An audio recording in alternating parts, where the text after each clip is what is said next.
President Obama is coming back to the political scene. The fire and the fury and the furiosa, all of it will be discussed. Plus, we talk about the mailbag. We're going to do the mailbag today. You can be part of it. I'm Ben Shapiro. This is The Ben Shapiro Show.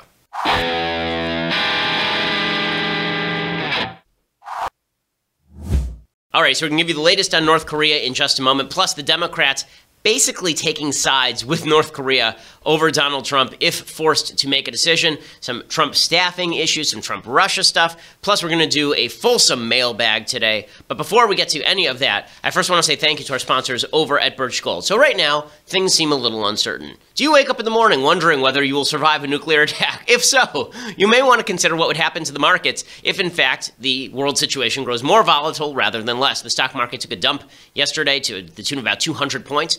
This is why you should have at least some of your assets in precious metals. And that's why I trust the folks at Birch Gold with my precious metals investment. Birchgold.com/Ben gets you a comprehensive 16-page kit revealing how gold and silver can protect your savings, how you can legally move your IRA or 401k out of stocks and bonds into a precious metals IRA. Right now, thanks to a little-known IRS tax law, you can do that without real tax consequences, which is pretty awesome. Birch Gold Group has an A+ rating from the Better Business Bureau, countless 5-star reviews. They're the folks I trust. Ask all your questions, and then once you get your answers, take some of your assets and put them in precious metals. Birchgold.com/Ben. That is birchgold.com/Ben. Let them know that we sent you. Okay, so the hubbub over North Korea continues to unfold and evolve. So President Trump, I do love the fact that for President Trump, not only does he never back down, he always doubles down. Like everything is a double down for President Trump. If you ever played poker with him, you would always want to go all in. And this is sort of the problem. The reason being that half the time he's bluffing and half the time he's not. And you really don't know when he's bluffing and when he's not. But you have a pretty good indication that he's bluffing sometimes because he can never get out of a hand. He never just puts it down and says, okay, walk away from this hand. Everything has to be doubled down on. So you remember a couple of days ago, Trump said about North Korea that if North Korea were to continue to threaten, then he would unleash the fire and the fury and, frankly, the power. You remember all of this. The fire, fury, furiosa, frankly, power, Mad Max, Fury Road, unbelievable, Draconis. And so everyone went nuts. The left just thought this was insane. He's going to burn everyone alive. And I was saying, calm down, everyone. That's not going to happen. There are negotiations happening behind the scenes. Trump tweets stuff because that's what Trump does. And even the North Koreans know better than to fire a nuclear missile just because Trump is mouthing off. They know enough to know that should they actually try something, we would finish them. They would be done. So this morning, Trump tweeted out, military solutions are now fully in place, locked and loaded should North Korea act unwisely. Hopefully Kim Jong-un will find another path. Okay, everybody say, oh, it's an escalation, a dramatic escalation.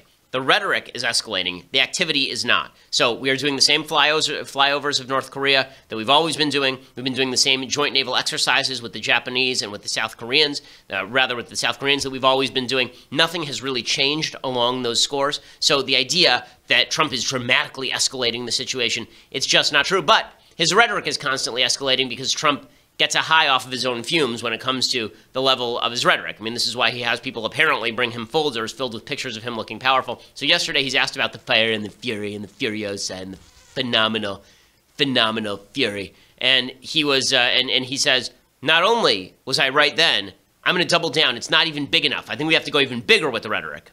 And frankly, the people that were questioning that statement, was it too tough? Maybe it wasn't tough enough. They've been doing this to our country for a long time, for many years. And it's about time that somebody stuck up for the people of this country and for the people of other countries. So if anything, maybe that statement wasn't tough enough. And we're backed by 100% by our military. We're backed by everybody. And we're backed by many other leaders. And I noticed that many senators and others today came out very much in favor of what I said. But if anything, that statement may not be tough enough. I love that he keeps saying that the statement, it may not be tough enough. He did this during the campaign a lot also. Anytime he was asked about something, he would say, there's some people who are saying I didn't go far enough. Maybe I should have gone farther. I should have talked about the ferocity, frenzy, furor. I should have talked about the fierceness and the flare-up and the force. I should have talked about all of those things just for alliterative purposes. Alliteration is where the first letter is the same of all the words and the sound is the same. Yes, people. Okay, so is all of this helpful? You know, honestly, I don't think it's that bad. I don't think it hurts. I don't think it's the end of the world. I don't think we're going to get in a nuclear war because Trump is doing any of this stuff. And all the media members attempting to push you into feeling this way have an agenda, as we discussed yesterday. Trump said, listen, this is not a dare. You know, I'm not daring North Korea to do anything. I'm just stating if they do something, then we'll finish them. Let's see what he does with Guam. He does something in Guam, it will be an event the likes of which nobody's seen before, what will happen in North Korea. And when you say that, what do you mean? You'll see. You'll see. And he'll see. Is that a He dare? will see. It's not a dare. It's a statement. Has nothing to do with dare. That's a statement. He's not going to go around threatening Guam, and he's not going to threaten the United States, and he's not going to threaten Japan, and he's not going to threaten South Korea. No, that's not a dare, as you say. That is a statement of fact. So what's the actual likelihood of anything happening here? Very low, because here's the reality. The Kim Jong-un regime is mainly interested in self-preservation.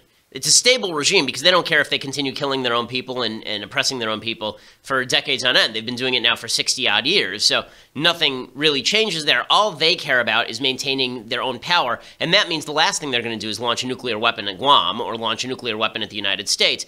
What they could do is act bellicose in an attempt to gain concessions from the world, because this is what they've been doing for the past couple of decades. If Trump shows that they're not going to get any concessions for this, then in fact we're going to ratchet up sanctions every time they do this, then maybe they'll cut out even that. Now, is that the greatest possible outcome? No. I mean, it would be great if the Kim family would just all drop dead immediately.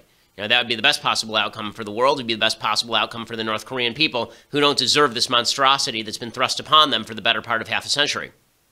But that said, are we at the verge of nuclear war? No, we're not. Now, what is the danger of them having a weapon like this? There are really two dangers of the North Koreans having an intercontinental ballistic missile with an atomic tip. Okay, there are two basic threats. One threat is that all of the neighboring countries are then going to say, okay, well, if they have a nuclear weapon, we should have a nuclear weapon. Like South Korea will say, listen, we can't be living under the nuclear umbrella of the North Koreans. We should have the capacity to say to them, if you fire anything at us, we will nuke you. Right? If you fire conventional weaponry at us and then threaten us with your nuclear weapon, we will finish you. Right? So the South Koreans might develop their own nuclear weapon. Japan, which has been non-nuclear, they may develop their own nuclear weapon in order to deter the North Koreans. And so you could see widespread proliferation around the world. And John Podhoretz was making this point in his commentary podcast, and I think it's right, that we've spent, again, basically every waking moment since 1945 and the use of the A-bomb in Hiroshima and Nagasaki, we've been spending all that time trying to prevent the proliferation of nuclear weapons. There have been a number of states like South Africa that have gone non-nuclear. Libya was giving up its nuclear ambitions. There have been a number of states that have decided not to go nuclear, specifically because they felt like there is a global taboo against the use of nuclear weapons, but now you're seeing proliferation spread. Pakistan is proliferating. Iran is going to proliferate thanks to the Obama administration. Saudi Arabia, in response, could proliferate thanks to the Obama administration. You could see Turkey and Jordan proliferate. You could see a widespread development of nuclear weapons, and that would be very dangerous because, again, all it takes is one mistake for things to go boom. It's one thing when you're talking about two regimes, when you're talking about the USSR and the United States, and we were basically the only nuclear powers, then you know, that was hard enough to keep us from going boom, right? We had things like the Cuban Missile Crisis during the Six-Day War in 1967. There were serious nuclear threats that were issued by the Soviets with regard to the Middle East. So, you know, it was very tenuous even between two powers, one of which was good and one of which was evil, but both of which were rational in terms of self-preservation. What happens if you have a regime that is really tenuous and that feels that its only method of defense is a nuclear weapon and everybody else is proliferating? So that's danger number one. Danger number two is you could see a world in which the North Koreans start to pursue more aggressive action and attempt to ratchet up pressure on the world to give them concessions, and so they start destroying South Korean boats. Right? They start threatening Japan, firing missiles at Japan every so often, and basically saying, listen, what are you going to do about it? You attack us, we'll nuke somebody.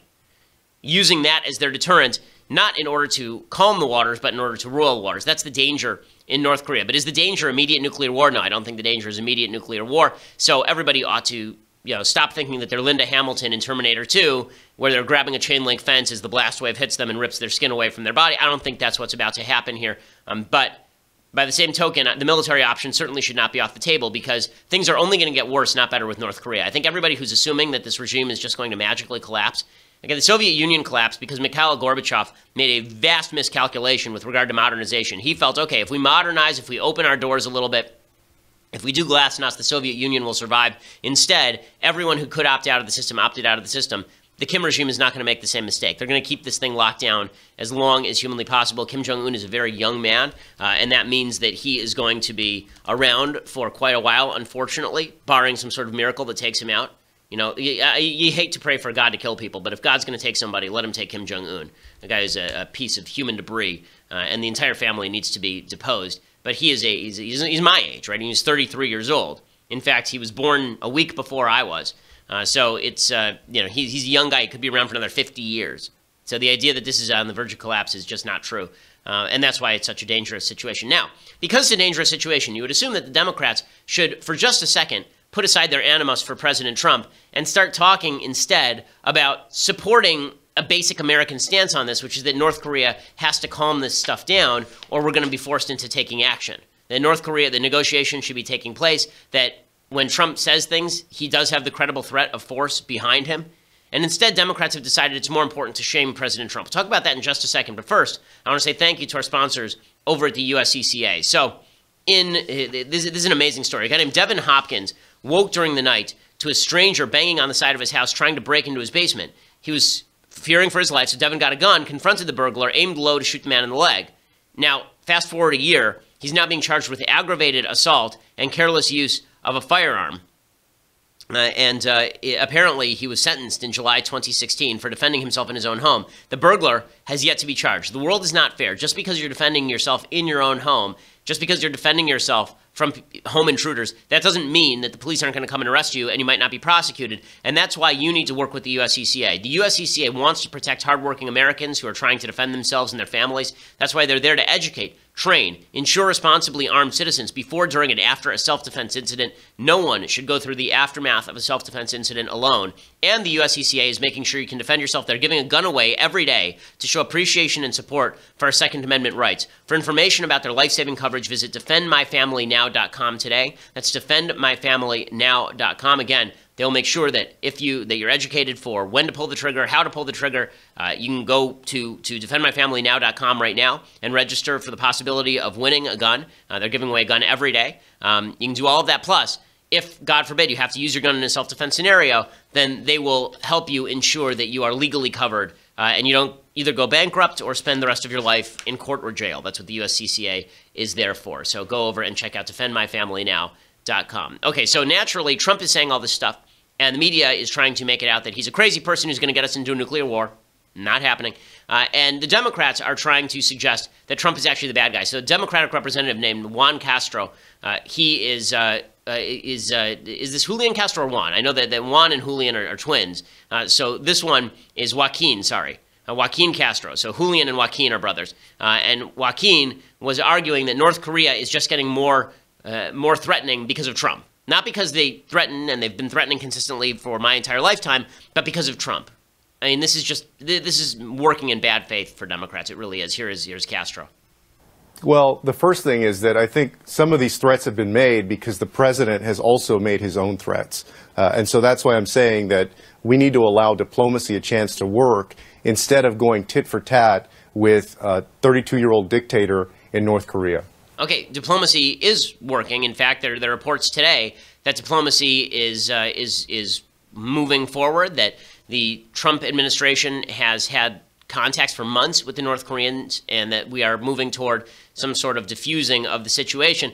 But the idea that you're going to go on national TV and you're going to undercut the credible use of military force with regard to South Korea, with regard to North Korea, is a very dangerous notion. Maxine Waters is doing the same thing again. Maxine Waters has been proclaiming for months that Trump will be impeached, or Trump will plot, or something will happen that will get Trump out of there through some Democratic-created miracle. She says that Trump is bluffing. Okay, again, this is bad stuff.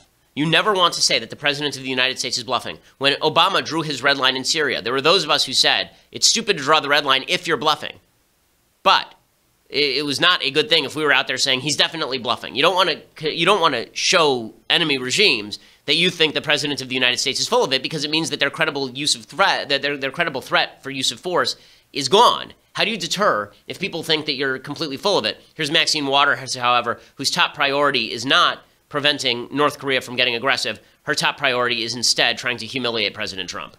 I believe that North Korea is interesting threats to the United States, but I think There's some things that they want from us, and we have to find out whether or not we can work with them on the things that they're asking for. And so this is something that we should be very concerned about, but this is not the time to go bluffing and threatening. This is a time for diplomacy. Okay, so, whenever Democrats say it's time for diplomacy, diplomacy involves the credible threat of use of force. I mean, that's half of diplomacy. Right? The whole idea of diplomacy is supposedly the iron fist inside the velvet glove. And you either get the velvet glove or you get the fist. If there is no credible threat, then why engage in diplomacy in the first place? I mean, if the North Koreans know we're not going to do anything, then why wouldn't they just continue to develop their nuclear weapons and threaten whomever they want and fire nuclear weapons at whomever they choose? There has to be a credible threat of force. Democrats treat diplomacy, it's a pet peeve of mine, they treat diplomacy as though diplomacy is an actual policy instead of diplomacy being a strategy toward the achievement of policy. There is a difference. Okay, a policy is something that you are attempting to forward. Obviously, you would prefer diplomacy to force if they achieve the same end. But if they don't achieve the same end, then you have to determine, is diplomacy better or is force better? Diplomacy is a strategy. It's like, I'm in a fight with my wife, right? And I have a couple of strategies as to how I can diffuse the situation. Okay, the goal is not the strategy. The goal is to diffuse the situation. Maybe to diffuse the situation, I need to give her space. Maybe to diffuse the situation, I need to hug her and talk. But those are strategies toward diffusing the situation. The goal of the situation isn't for me to have alone time. The goal of the situation isn't for me to grab a hug.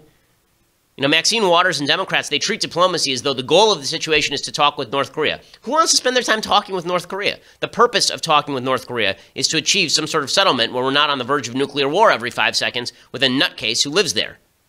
That's the purpose of all of this. One of my pet peeves here is also Ben Rhodes, who just needs to go away and shut up. Ben Rhodes is the idiot national security advisor under President Obama. His great national security experience before that had been being a failed novelist. He'd written half a novel that was never published. And it's really, he is the author of the egregious and horrifying Iran deal, and he's tweeting out about this stuff. He should shut up, because the bottom line is that we're going to be in the same situation with Iran in about 5 minutes here, because he signed a nuclear deal with the Iranians that allows them to pursue a nuclear weapon. The minute they say they have developed a nuclear weapon, then all of a sudden we're going to get, it's because Trump undermined the nuclear deal. That's why all this happened. No, the reason this happened is because Iran was pursuing a nuclear weapon. The Obama administration chose to ignore it in favor of trying to make overtures to one of the most evil regimes on the planet, exactly as the Clinton administration did during the 1990s.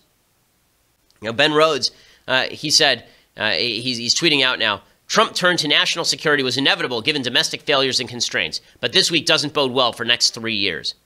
So now this is a distraction? Remind me again, who was it who was threatening Guam? Oh yeah, it was the North Koreans. Remind me, who was it who was reported to have built a nuclear weapon that can fit on the tip of an ICBM? That's right, it was North Korea. But the Democrats hate Trump so much that everything is Trump's fault.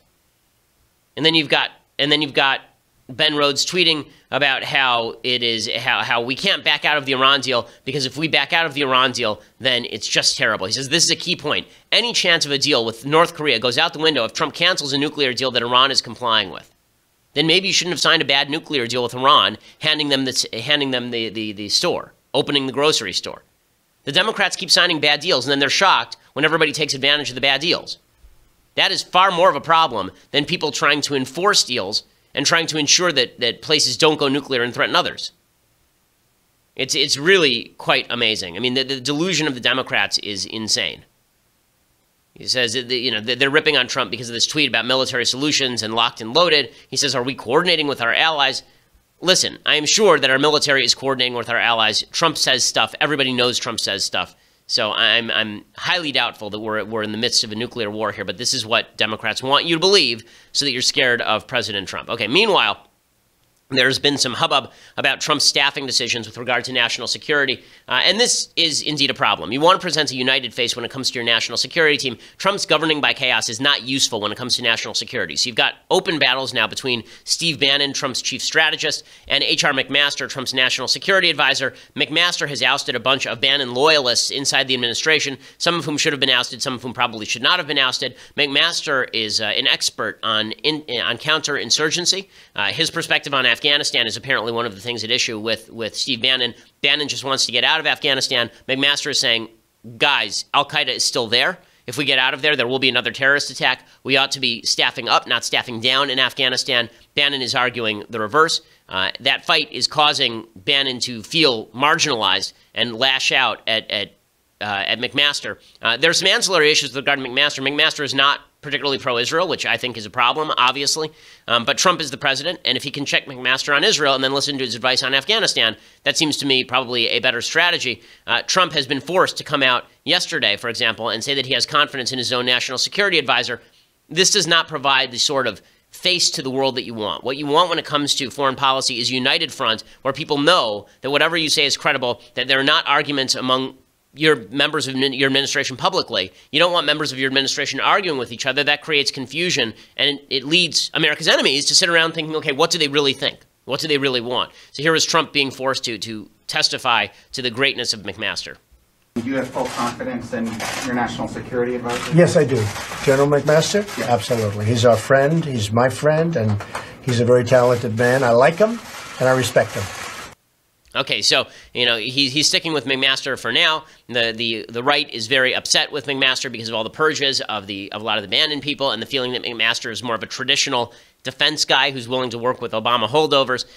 All of that is Trump's call. All of it's Trump's call. Now, I keep hearing from people, you got to trust Trump. Fine, trust Trump. It's his call. Time for him to get his poop in order. The same thing is happening with regard to Sebastian Gorka. Sebastian Gorka is one of the national security advisors, a foreign policy advisor to President Trump. It seems like his main job is to go on TV and say stuff that Trump likes. Sebastian Gorka, I've met him, I think, once. Seems like a nice guy. I think he's pretty knowledgeable about world events. But he and Rex Tillerson, Trump's own Secretary of State, are going at it because Tillerson is saying, don't worry about the militaristic rhetoric. We're working on something. And Gorka's out there saying, Tillerson's at state. He doesn't get to talk about what Defense Department is doing. And so now Gorka is under fire for going to war with Tillerson. Sebastian, you know this is going to be all over the papers. And whether you had the exact meaning that people have now interpreted it as, it looks like, to some people, it looks like, forget backstabbing, that you front stabbed the Secretary of State. And, people look at that and say, who was he to admonish any process that the Secretary of State would take? He's handpicked by the president.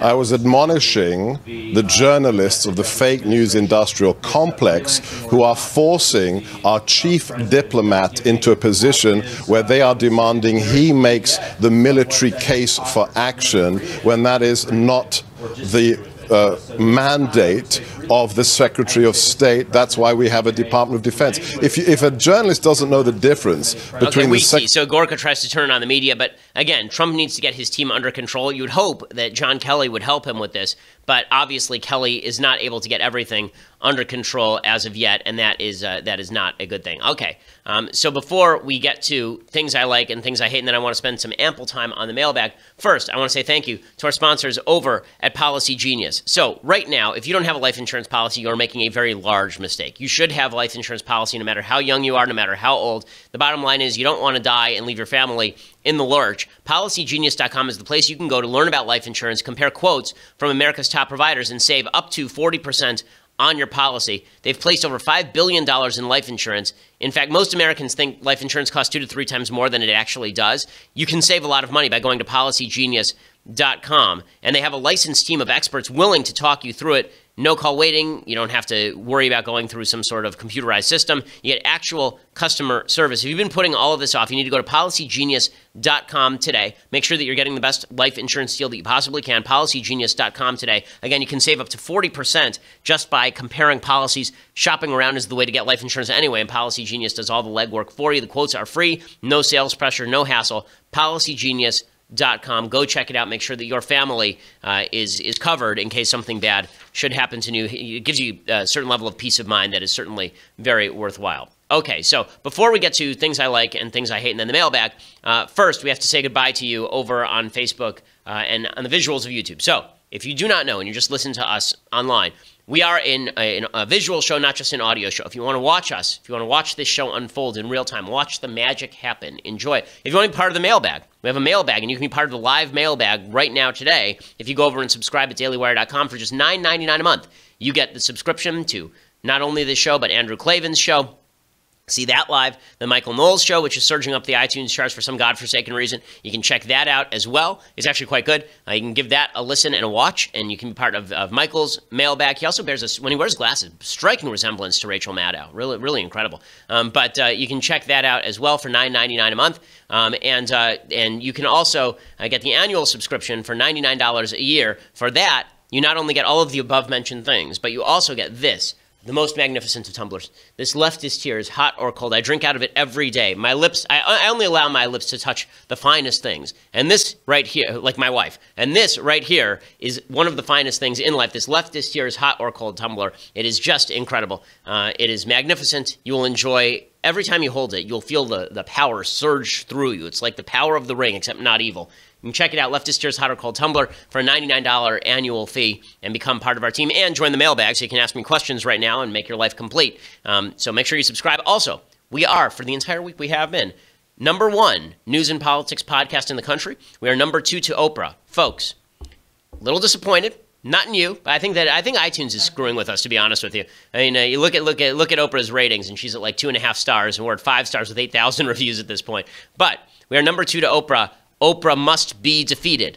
Must be defeated. I understand that she may release bees on her audience. I've seen that from the interwebs. But you should help us anyway. Go over and subscribe. Leave us a review. We always appreciate it. We are the largest conservative and news and politics podcast in America.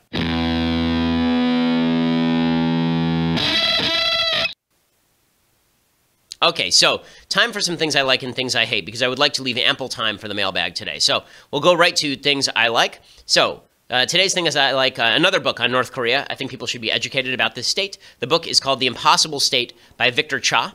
And it is a history of North Korea. It looks back at what it was. It looks forward to what's going to happen there. It talks about its level of stability, what comes after if the Kim family should basically lose power, whether there is, in fact, some sort of internal turmoil. It's very difficult to tell. North Korea is sort of a black box. And so the reporting on North Korea tends to be a little bit of haphazard because they don't allow foreign journalists in. But this book is quite a good look at North Korea, how it operates, and why it has the problems that it has. The Impossible State, North Korea, Past and Future by Victor Cha. You can go check that out. Okay, other things that I like. So Barack Obama is coming back, so this is exciting.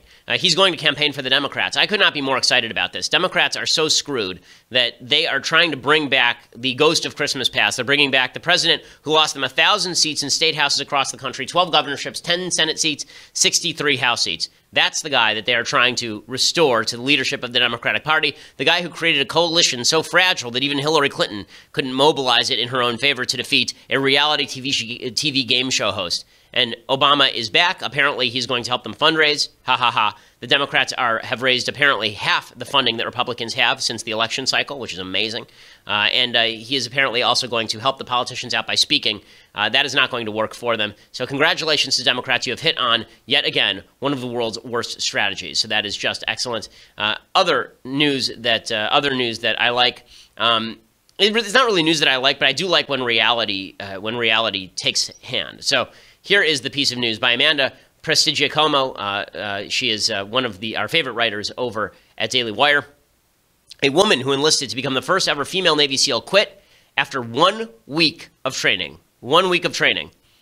According to the report from the Washington Examiner, the unidentified female candidate dropped out in early August during a 3-week course in San Diego that began July 24th. It was the first assessment of potential SEAL officers before they can be sent on to more grueling courses, according to the website, which cited multiple Naval Special Warfare Command sources. So before January 2016, women were not allowed in military combat roles. There were no female applicants in the 18 months since that historic change until July, which is when this woman enlisted. She lasted for 1 week. She lasted for 1 week. Okay, so the fact that she signed up, listen, anybody who signs up is doing more than I have, so I can't criticize them on that basis. But the stupidity of a left that suggests that women are exactly the same as men in every way is demonstrated every single day by reality. By the way, this is one of the reasons I think this movie Atomic Blonde is failing. We were discussing this before the show, Mathis and Austin. Austin saw the movie. He thinks it's really good. I haven't seen it yet, so I really have no opinion on the quality of the film. Apparently, it has a 20-minute fight sequence that's really amazing. I have a general problem with female fight sequences where you get one woman beating up guys who are 200 pounds. Like she's 105 pounds soaking wet, and she's beating the crap out of guys who are 200 pounds. And it's like, no. No. In boxing, we have weight classes, right? If there's a 10-pound difference between two boxers, they're in different weight classes. You think that doesn't apply to a 75, 80-pound difference between men and women? Like, come on, gang, come on. So that I think that's one of the reasons why the female action star genre hasn't been doing particularly well. There have been a bunch of movies that have come out recently with the female action star, and they just don't work that well typically because the suspension of disbelief to watch some beautiful woman the size of my wife throw around some 6'3" dude who weighs 240 pounds, it requires a certain suspension of disbelief. I think also the marketing for that film, it seemed to make a lot of the lesbian relationship in the film. And I think that that's a mistake for the marketers, not just because some people are put off by that, but also because this is the question I asked Austin. I asked, in the film, is there a reason that Charlize Theron's character had to be a woman instead of a man? Is there anything about her character in the film that makes her necessarily female in any real way other than the fact that she's a female? And Austin said no, right? She's seducing a woman in the same way that James Bond would seduce a woman. So what is the relevance of her being a woman? If she's a female action star, but she's basically just a dude who's a lady, then what have you gained from this?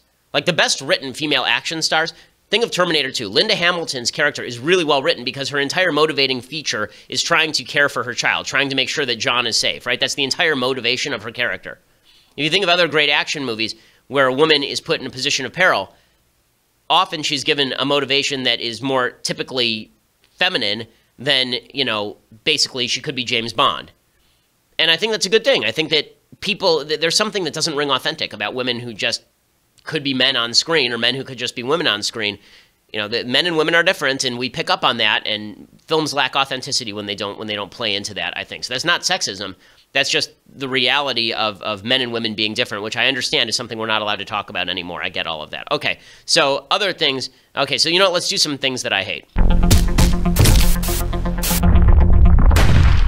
So I think that President Trump needs to shut up about Russia. And the reason I think he needs to shut up about Russia is every time he opens his mouth, he just gives fodder to the Democratic side. Now, I still see no evidence that Trump colluded with Russia in this election cycle. I see evidence that his son, Donald Trump Jr., attempted to collude with Russia, but that is not evidence of collusion. The person who is most closely tied with Russia in the Trump campaign was Paul Manafort. Paul Manafort was his chief campaign staff. He was the head of his campaign for 3 months, and he was raided by the FBI, apparently, in the last couple of months. Trump was asked about Manafort and the raid on him by the FBI, and here was Trump's statement.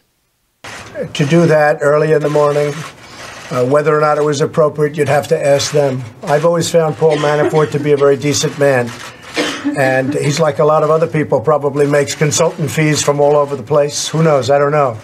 But I thought that was that was pretty tough stuff. Mr. President, to wake him up, perhaps his family was there. I think that's pretty tough stuff. Okay, the reason that he should not say stuff like this is because literally a week and a half ago, he was on tape talking to police officers and saying when there is a criminal suspect, don't put your hand on the top of their head. If you have to rough them up a little bit, go ahead. Right now he's talking about it's really tough stuff that Paul Manafort got woken up in the middle of the night. It's not a good look, okay? Not a good look. Like, that's not the problem here. What he should say is, if he thinks Manafort's innocent, he should say Paul Manafort is innocent. If he doesn't think he's innocent, he should shut up. But doing this whole, he's a victim of the system routine, it just doesn't wash. And it especially doesn't help that every time Russia does something bad, Trump seems to feel the need to defend them in some weird way. So Vladimir Putin kicked out 755 diplomats out of the U.S. embassy in Moscow, apparently. And here was Trump's response to that. No, I want to thank him because we're trying to cut down on payroll. And as far as I'm concerned, I'm very thankful that he let go of a large number of people because now we have a smaller payroll. There's no real reason for them to go back. So I greatly appreciate the fact that they've been able to cut our payroll for the United States. We'll save a lot of money. So he's sort of half joking there, but I'm not sure what that joke is supposed to mean, considering that all of these people are still employed by the United States. So it's not really true. Shouldn't he say, that's inappropriate? Like, there are a bunch of people who just were kicked out of their homes, out of their living quarters, kicked out of the country. Shouldn't he at some point say, that's bad? Like, I'm sorry, they're saving us a lot of money. First of all, it's not even technically true. And second of all, it's not even a good joke. So I'm not sure what exactly he's trying to accomplish with all of that. Okay, other things that I hate. Kathleen Rice is a Democratic congresswoman. She's very angry because the NRA and Dana Lash have cut a series of ads. The ads are very kind of tough in tone and tenor. They're not my favorite ads. I love Dana. Dana's wonderful. I don't think this is Dana. I don't think this is the best use of Dana. I think Dana's a wonderfully charming person, a very warm and inviting personality. And I think the ads have become very kind of growly. So they're not my favorite thing in the world. But this is insane. Okay, so Kathleen Rice is a Democratic representative. She says, "I'm just going to say it." Okay, first of all, on Twitter, whenever and in life, whenever you say "I'm just going to say it," it's usually followed by something you really should have thought more about saying, right? Which is, "I'm just going to say it." NRA and Dana Lash are quickly becoming domestic security threats under President Trump. We can't ignore that. Domestic security threats? Are you crazy? I mean, the answer is yes, you are crazy. I mean, that's a crazy statement. Domestic security threats. You're a domestic security threat when you suggest that Americans ought to be armed in case of violence, that Americans ought to be armed in order to protect themselves from home invasion, like exercising their Second Amendment rights. That's what the NRA is for. And when Dana Lash points out that it's a threatening world out there, they're a domestic security threat. And no wonder Republicans say that Democrats are fascists when they issue stuff like this. Once you label someone a domestic security threat, that leads to a justification for shutting them down. That's utterly, utterly nuts. Okay, final thing that I hate, and then we'll do some mailbag. So final thing that I hate here is ABC's chief political analyst, a guy named Matthew Dowd. He tweets out dumb stuff about religion all the time. He used to be a Bush 2004 campaign chief strategist. About a month ago, he tweeted out that he was Catholic, and he said, "Being Christian is a state of being. Practicing l'oeuvre. Some of the most Christian folks I know in life are atheists." And every Christian went, wait, hold up a second, just what? Like, being a nice person and being a Christian are not identical, right? They're not quite the same thing. Some of the most Christian people that he knows are not atheists because, like, I'm a very nice person to my employees, despite me making fun of them a lot. I'm a very nice guy with my family. I'm generally a nice person who tries to go out of my way for others. I am not a Christian. I am a Jew, right? I mean, like, there are certain set of beliefs you have to engage in. Okay, that wasn't even the worst. So yesterday he tweets out, quote, "A fundamentalist radical Christian is just as misguided and frightening as a fundamentalist radical Muslim. No difference." No. Okay, if I see a guy in the park shouting "Jesus saves," like he just runs into the park holding a briefcase and he shouts "Jesus saves," I think to myself, okay, you know what? I'm gonna like probably, like shy away from him, but I'm not really that afraid that maybe he's going to blow himself up. However, if he runs into the park carrying a briefcase and he shouts Allahu Akbar, then my reaction will be slightly different. And that's for a reason. That's because the vast majority of bombings worldwide, vast majority of terrorist bombings worldwide are being carried out by radical Muslim fundamentalists. Okay, tens of thousands of people dead every year thanks to radical Muslim fundamentalism. 24% of Americans believe that the Bible is the literal, inerrant word of God. Right? And there's another 47 who believe that it's inspired by God. So the vast majority of Americans are at least religious to that extent, and a quarter of Americans are religious fundamentalists, according to Matthew Dowd, and yet we don't see Christians going around and raiding gangs, raping and looting and blowing people up. But this is the stupidity of the media that's looking for moral equivalence wherever it can find it. Okay, so let's do some of the mailbag now. All right, Dean says, "Ben, quick, top 5 Halloween October movies, go." Okay, so Halloween movies. So I have to admit, I am not a scary movie fan. Scary movies are not my thing. They tend to be kind of off-putting to me. If I were forced into it, I would say The Shining is in my top 5. I'm not a huge Psycho fan. And the reason being that the first 2/3 of it is great, and then the ending is so weird. Like, the last 10 minutes of it is so meh. I'm having a hard time coming up with movies that I think are really scary, that are good, that are not sci-fi. Like, for example, I really like 10 Cloverfield Lane, but I don't think that counts as a horror movie, even though maybe it should. Right? It's sort of a quasi-horror film. I like locked box movies, the ones where it's like two people in an enclosed space and they sort of have to deal with it. But that's but not my favorite thing. So instead of answering your question, I'm going to answer a question I'm making up on my own because it occurred on Twitter yesterday, and that was top 5 action movies. So I separate action from adventure, which is why my list is a little bit different from other people's lists. So I don't include movies like Indiana Jones in my top 5 action movies because it's more of an adventure movie. Adventure to me is characterized by going to kind of exotic places and engaging in period combat, like Adventures of Robin Hood. But my top 5 action films are, and let me see if I can find the list that I made. My list was Die Hard, Terminator 2, The Fugitive, The Bourne Identity, and Taken. So Taken makes the list. I know a lot of people disagree with this. There are some other action movies that I think are close up on the list. Particularly, like some people put Gladiator. Gladiator's not an action movie to me. It's a historical epic. It's not really as much of an action film. For me, if no one fires an automatic weapon at any point in the film, then it's probably not an action movie unless there are a bunch of great action set pieces like a train trying to run you over, like in The Fugitive. It's amazing how The Fugitive has sort of been forgotten, but it's so eminently watchable. If you're flipping around TV and The Fugitive is on, then the chances are that you're going to end up watching at least 15 minutes of it. But Die Hard, obviously top of the list. Die Hard is just an amazingly good film. The script is so good. The key to a great film, period, is that the villain has to be fantastic. And in each one of these films, the villain is really good, or at least the situation is really compelling. So Die Hard, the villain is one of the greatest villains in film history. Hans Gruber is one of the best villains ever. Terminator 2, Robert Patrick playing the kind of puddle of metal that can morph in the T-1000. It's just it's spectacular. The Fugitive is great performance. I mean, Tommy Lee Jones won Best Supporting Actor Oscar for it. Born Identity has some of the great action scenes in film history. And Taken, I love Taken. I got to admit, I think Taken is an amazing action film. Taken it's become so iconic that now everybody is makes up lines from it. I have a particular set of skills. Look, it ushered an entire new career in for Liam Neeson, being like this old tough guy who beats people up. Liam Neeson also happens to be one of my favorite actors, so there's that. Like, one of the great tragedies of Gangs of New York is that they take him and murder him in the first 15 minutes of the film, and it's like, and I have to watch 3 hours of Leonardo DiCaprio versus Daniel Day-Lewis when I could have watched 3 hours of Liam Neeson versus Daniel Day-Lewis. Wouldn't that have been a better film? Yes. What if they'd made Leonardo DiCaprio the lead, like his father, like reverse the casting, and young Liam Neeson versus Daniel Day-Lewis for the rest of that film? So much better. Like, Liam Neeson just makes stuff better. Darkman is not a good movie, but it's a good movie because Liam Neeson is in it. Liam Neeson is awesome. They have to stop killing him in the first 10 minutes of every film. There's like 1,000 films where Liam Neeson gets killed in the first 15 minutes, and it's stupid. Stop doing that, people. It's annoying. Like, even in Silence, he's the best thing in Silence. He's in Silence for like 10 minutes, and it's fantastic. By the way, good movie, Silence. I think it's the best Scorsese film in Silence. Okay.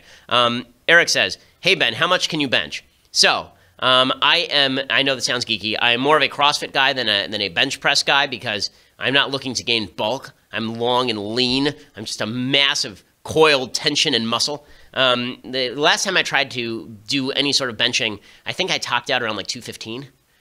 So not huge amounts of weight, but I benched it, I think, 6 times. So I don't know what my top bench is, but I'm not a bodybuilder or weightlifter. I can say that I can pump out 100 push-ups pretty easily. Or I can pump out 30 pull-ups pretty easily. All the sort of active stuff that I flip lots of tires and hit things with hammers and such. And I can do and I'm very proud of this. I can do have you seen the American Ninja Warrior thing where they have like the peg board, where there's a board and they take the pegs and they climb up the board using the pegs? So I can do that as well. So that's kind of fun. Alexandra says, hey, Ben, what is a good non-religious argument against issues like euthanasia and assisted suicide? Thanks. So, I've told people this is an issue where I am split when it comes to the legality of euthanasia and assisted suicide. What I have a problem with regard to euthanasia and assisted suicide is making doctors into modes of death dispensation. Where do you draw the line? Right? So some people say, okay, well, for terminal patients, euthanasia. That's the strongest case. But just like abortion, that's like using rape and incest to justify the whole thing. What about somebody who just has depression? Right now, I think the statistics are like 1 in 200 people in the Netherlands is put to death through euthanasia. I don't want doctors to be trained in death. You actually get a market for that then, right? You get a market in doctors who dispense death at the lowest available prescription rate. And I think that a society that forwards dealing in death is likely to start taking life less seriously. Plus, you could have a lot of malfeasance. I mean, you could see a situation in which family members are pressuring an older member of the family to just get it over with so that they can take the inheritance. Or somebody has Alzheimer's and the family just decides, okay, put them out of their misery. I think it's a bit of a slippery slope, euthanasia. That's the secular argument. Dakota says, does the Bill of Rights apply to the states? If so, are any of California's new gun laws in violation of the Second Amendment? So, great question. The Bill of Rights originally did not apply to the states. It is only about the federal government because it is a federal document. Over the course of time, the Supreme Court gradually did what they called the incorporation doctrine, where in order to apply a lot of the elements of the Constitution to southern states, particularly, that were violating those provisions of the Constitution with regard to their black population, the Supreme Court started using the 5th and 14th Amendments, the Due Process Clause, to try and suggest that states were bound by the Due Process Clause and the Equal Protection Clause to enforce all of the other elements of the Constitution. That seems bad constitutional law to me. The First Amendment actually does not apply. I mean, the wording of the First Amendment obviously doesn't apply to the states, right? It says Congress shall make no law abridging freedom of speech, right? Congress is a federal institution. I don't know how you apply that to the states, but now that it's been legally applied to the states, it applies. So if you were to apply the Second Amendment to the people of California, then yes, California's gun laws almost universally violate the Second Amendment to the Constitution. Tyler says, hey, Ben, do you think legalizing medical marijuana on the federal level would help combat the opioid epidemic? Also, do you think Big Pharma would lobby against this? So, Tyler, I haven't seen evidence that that marijuana presence in particular states has lowered effects of the opioid epidemic. So if you could show me evidence of that, then I'd be all in favor of that. I'm in favor of legalizing marijuana on the federal level anyway, because I don't think that the federal government has done a good job of policing it. With that said, I think that it is worth noting that the high, apparently, that you get from marijuana is not even close to the high that you get from opioids, and opioids are significantly more addictive. The evidence on marijuana addictiveness is mixed at best. The evidence on opioid addictiveness is extraordinarily strong. Maybe next week we'll talk a little bit more about President Trump's decision to declare the opioid epidemic a national emergency. I'm not sure what the federal government can do here. The bottom line with the opioid epidemic is it sprang from two particular sources. One, influx of heroin from down south across the Mexican border. Two, the overprescription of drugs like Vicodin and OxyContin that started in the 1990s and 2000s, and so people would have an injury and then they would go get OxyContin. They'd be basically using what is a soft form of heroin, and then they would go out and seek a further high. Actually, one of the things the federal government did was exacerbate this, because people who are on Medicaid could go get a bottle of pills that was worth like $1,000 of oxycodone, buy it for $3, and then sell it on the open market in order to make some money, while at the same time addicting themselves. There's a lot to talk about with regard to the opioid epidemic, but it is a several-pronged problem. One is enforcement of the border. Two is we need to ensure that doctors stop overprescribing this medication. And three is there's an actual spiritual problem among young Americans right now who are searching for meaning and filling it with drugs, and that's a serious issue. Callie says, if you were to ask a question for the mailbag, what would it be? Well, it would be, Ben, why don't they double your salary? That would probably be, and my answer would be, I don't know. I'm the boss. I should do that, shouldn't I? Tyler says, hey, Ben, I don't like sports. I don't drink. I'm 22. How on earth am I supposed to have a social life? I find it hard to have friends when most of my peers have totally different priorities. I'm generally a social guy and by no means an introvert, but I have almost no interest in what most people my age care about. I imagine this is a rather common problem with young conservatives. How would you advise people like me deal with this dilemma? So, I think that, listen, when I was in college, I was not world's most social animal. When I was in law school, I also don't drink, not out of principle, because I'll have a drink every so often, but because I have some bad acid reflux, so it does a job on me. I do like sports. I can talk about that, but I think that America's a huge place with lots of people with varying interests. Obviously, we have a huge audience here at the Ben Shapiro Show, and that means there are lots of people who think like you, if you listen to the show, and want to talk about issues like this because they spend time every day listening to this content. If you're interested in politics is a conversation starter. And you should be able to find people who are willing to talk about deep issues. By the way, when you're dating, that is the stuff that you should talk about, are the deep issues. My wife, I've said this before, our first date was legitimately 3-hour conversation about free will and determinism. Not joking.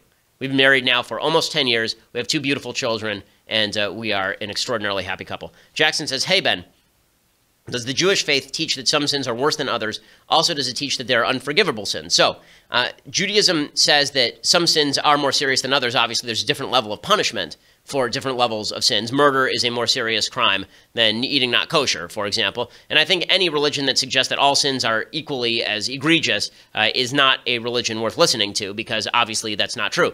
Judaism does say that you can't impute to God your own justification for particular sins. So it's up to God to decide which ones are more severe. But yes, there are levels of severity when it comes to sin, as evidenced by the different punishments. Some you can bring a sacrifice for, some you die for, right?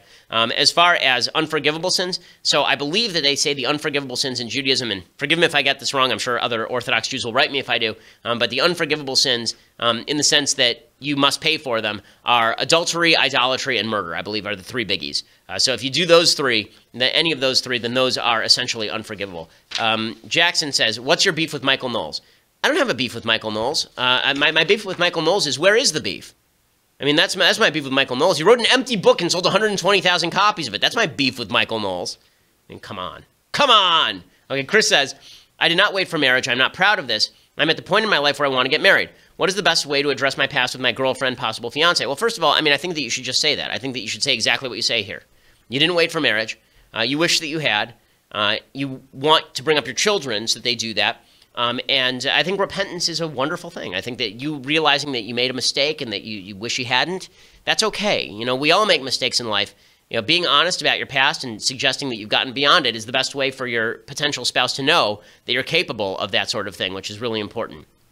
Janet says, Ben, what is your honest take on stay-at-home moms? Do you believe college-educated women who choose this lifestyle have wasted their education? Thank you. No, I don't think that they've wasted their education at all. I think that whatever choice you make to be at home with your kids is a good choice. And the balance that you choose to make between career and being at home is your choice. I think that, you know, women who choose not to be at home with their kids at all have a serious problem. It's why one of the reasons my wife is working the way she's working is because she is hoping that when she's done, she's able to create a much better work-life balance than if she didn't go through a couple of years of poop to get to the roses. And as my grandmother used to say, sometimes you have to walk through the poop to get to the roses, the manure to get to the roses. And I think that that's what a lot of the educational process is all about. But no, I think that stay-at-home moms are doing something that is vital. I mean, you can see that there's been a tremendous impact on children who don't have parents around as much, thanks to things like divorce. This is not a rip on working women, but everybody has to balance out how much time is necessary with your kids and how much time is necessary in the workplace. And this idea that you can have it all, no, you can't have it all. You can have a lot of most things, and this is not a case against women in the workplace either. Okay, couple more questions and then we'll go. Callie says, with Google and the memo being a hot topic in the news this week, I was wondering, what is your belief the role should or should not play if a business is discriminating in hiring and or paying employees? My belief is that the government should play no role in this, because if a business discriminates in hiring, then they are losing money, because the idea of discrimination inherently is that you're going to avoid hiring the best person for a particular job, and you're going to hire instead somebody else, which means somebody else is going to hire the best person to make more money than you. And if you don't pay employees that well, then you're going to be able to, then that person can go across the street. Free markets tend to get rid of discrimination, not for everybody, but over the course of time. I'm going to try and read this backwards. No. Oh, no, that's it? Okay. So Mathis is going to fix this because otherwise I'm literally reading a email live backwards and upside down. Okay, it's loading. There we go. Bunbury. You're fond of saying students shouldn't sacrifice their grades to make their argument for conservatism. After the Google memo, it's clear you're not even safe after school. What can we do? Well, again, I think that there's something to be said for the Google memo guy who we had on yesterday, just in the sense that he has now raised the consciousness of the country with regard to the sort of discrimination that's happening at Google. So that's a calculated decision. You have to decide whether you think you're going to do the most good by fighting the power where you stand, or by, staying in the closet as conservative until you have more power. And I think that changes situation by situation, but I don't think that it's worthwhile always granting a baton to the bad guys in order to make a point, because sometimes that point does not go over or is worthless. Okay, so we will be back here next week with all of the latest news. Thanks so much for everything that you do for the show. We really appreciate it. Again, we are the #2 podcast in America after Oprah. And if we continue to grow, then we will overtake Oprah. Oprah delenda est. And we will eventually take that top slot on iTunes, which would be pretty awesome. So we will see you next week. Have a wonderful weekend. I'm Ben Shapiro. This is The Ben Shapiro Show.